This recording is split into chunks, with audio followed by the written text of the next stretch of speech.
Well, I have fried the prawns beforehand and kept it ready. Based on the quantity of the prawns that we will be cooking today, I've already cut the onions, the ginger, the garlic, as well as chilies. This will all go to the blender for mixing. The paste will have a consistency of similar to this. I have poured the mustard oil in a pan, and well, many of you would have uploaded videos of how to make a prawn malai curry in Bengali style, but the difference here will be the easiest way and how to use an induction to cook it, because you will rarely find a video where these recipes are being cooked using an induction. I've made a homemade garam masala. Instead of this, you can use any garam masala that you will find in the market. Any brand is fine, but garam masala is an important ingredient for this recipe. Okay, I'm using the garam masala in a powdered form. You can anyways use the garam masala in like the whole form as well. Apart from this, other masalas that you would need is cumin as well as jeera. That's all. It's a very easy process how to cook this recipe. It takes very less time and it's really delicious. Okay, before I miss that, the major ingredient for this recipe is coconut powder milk or coconut milk. You can derive that milk using an actual coconut, blending it and then taking out the milk out of it, or otherwise in the market you will get the coconut milk powder in a powdered form, which you can liquidify using a bit of water and then adding it to the recipe. I've started the induction, and just keep in mind every induction will have a water setting, and the watt that I will be using to cook this dish is 1000. I wouldn't increase it, I might lower it in the process, but it shouldn't go beyond 1000. Otherwise there is a chance of having this not cooked properly or getting it burnt. Okay, the oil is more or less heated, and I'll add some bay leaves to it. And at the moment, if you have some whole garam masala that I have mentioned earlier, you can add it to the oil right now. I'm not using that today for this recipe, but anyways, you can use it if you are not using it in the powdered form.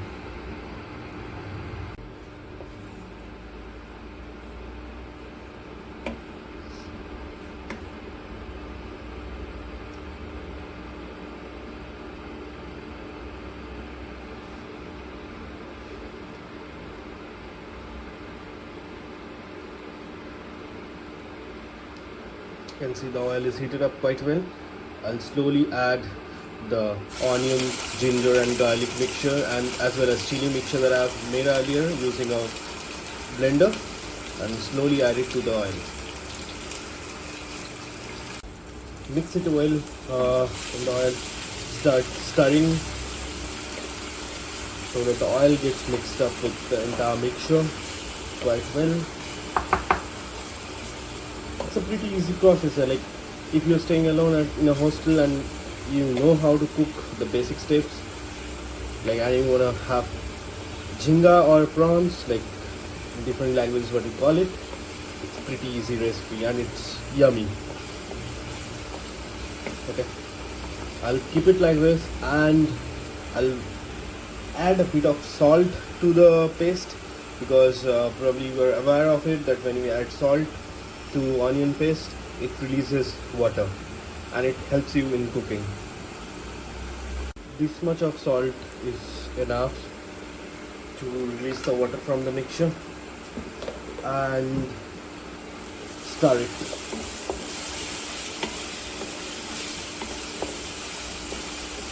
You can decrease the wattage by 200 and let's keep it at 800 now and keep stirring.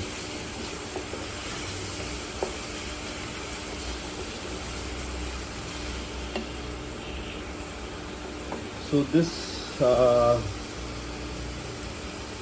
make sure we turn it into golden brown, light golden brown, or to be very specific, and that will let you know that it's more or less cooked.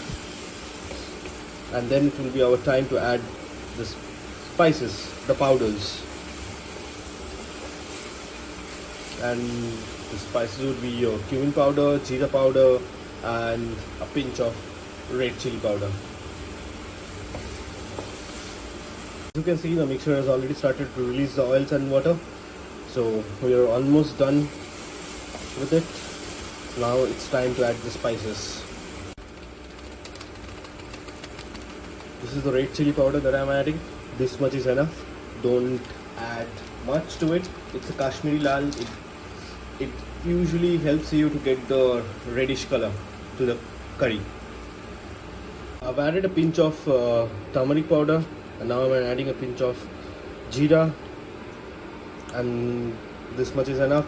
And do make sure that the jeera is not kept unattended for a long time because it burns really quickly.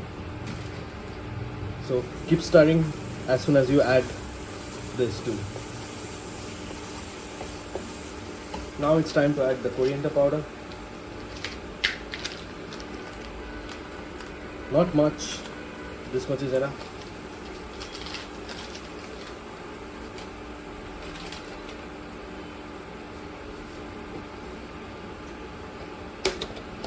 And I'll add the homemade garam masala that I have already prepared earlier. This much is enough. Okay. Now keep stirring the mixture so that the spices get mixed to the onion paste quite well, and the color will come similar to this. And you need to keep stirring, otherwise it will stick to the pan, which is not a desired thing that you want for this recipe. Once it starts sticking, you will add probably, let's say, 1 or 2 tablespoons of water to this paste so that it doesn't stick to the pan. I'm adding this much of water to the paste. It started sticking, so this is enough, and you need to mix it well, the water and the mixture, till it gets properly cooked. The only hard work for this recipe is you need to keep stirring. And while this is getting cooked, you need to be ready with coconut milk powder slurry, so that once this mixture gets cooked, you can quickly add it to the pan, and that will probably end 90% of your cooking. So this is the coconut milk that I've made. Just to keep in mind, if you're using a powdered form and then adding water and to make this milk, mix it quite well so that there are no lumps to it. Just to make sure, while adding it to the pan, use a filter so that no lumps get into this pan. Okay.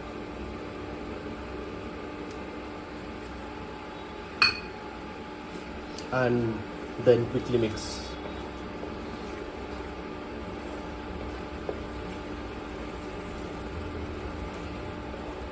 So the taste for Malai curry comes from the coconut milk powder. It's the main ingredient.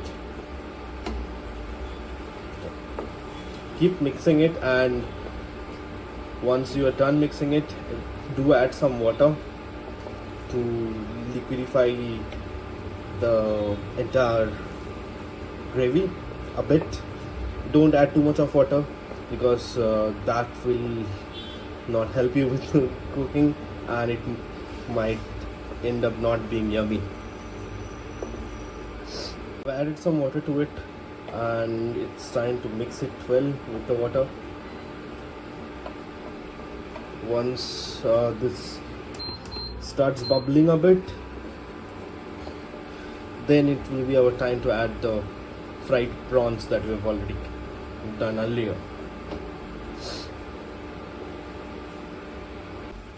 Started bubbling, so now it's our time to add the prawns.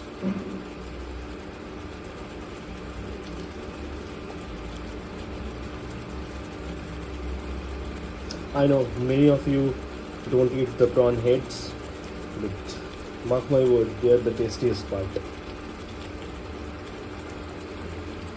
And it gives a different base to your gravy.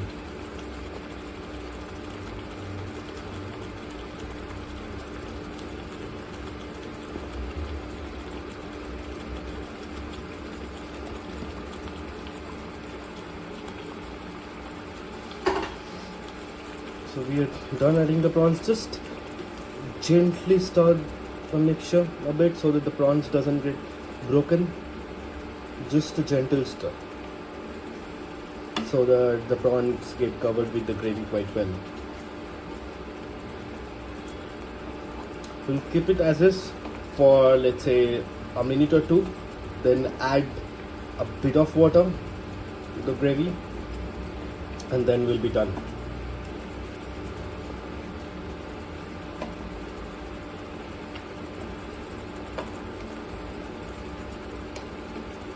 It's almost done, just give it another stir, and now it's time to add a bit of water to the gravy.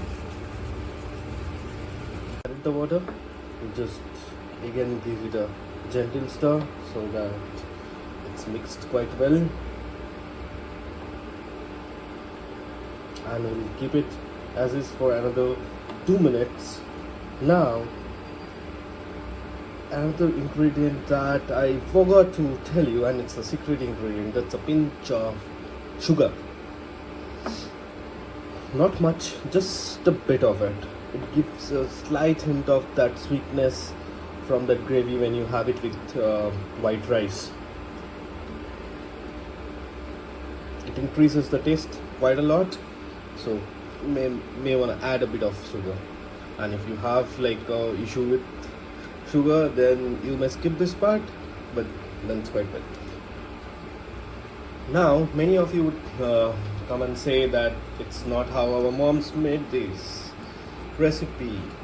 Well, let me tell you, ma'am and sir, that's your mom. We cannot compete with our moms with cooking. But that does it mean that we won't have prawn malai curry when we are alone in a hostel? No. We will make it and we'll have it, and it ends up yummy. Not probably up to that mark to how our moms make it, but it's almost 95% the same taste. I'm adding this much of sugar, and a bit more is fine. This much, not more than this, and that's all. Stir it for a while and keep it bubbling for, let's say, 2 to 3 minutes more, and then we are done with it.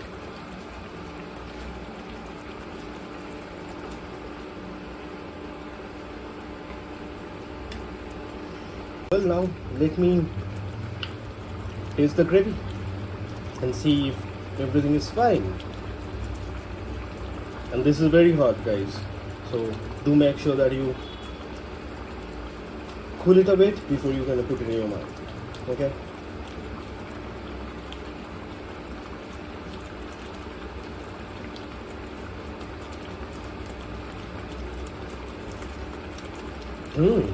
This turned out yummy. It tastes quite well. And I think it's time that we are done with this recipe. You can switch off the induction and keep it covered for some time before everything settles down a bit, and then you can enjoy it with warm white rice.